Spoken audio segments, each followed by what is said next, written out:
দুই দেশের চলমান উত্তেজনার মধ্যে ভেনেজুয়েলার উপকূলে জ্বালানি তেলের বিশাল একটি ট্যাঙ্কার জব্দ করে যুক্তরাষ্ট্রের কোস্টগার্ড বাহিনী। ট্রাম্প জানান, এ পর্যন্ত আটক সবচেয়ে বড় ট্যাঙ্কার এটি।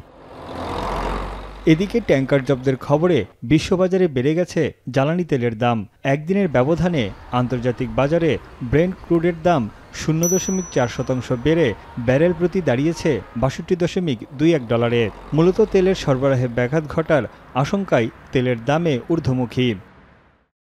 এবার ভেনেজুয়েলার আকাশসীমায় প্রবেশ করে প্রায় 40 মিনিট টহল দিয়েছে যুক্তরাষ্ট্রের দুটি F-18 যুদ্ধবিমান।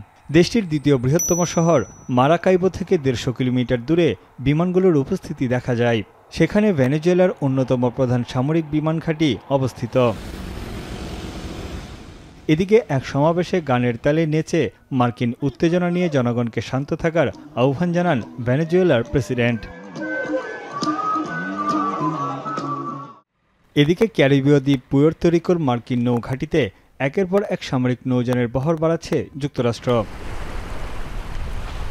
তানভীর জনি, এখন বিশ্ব।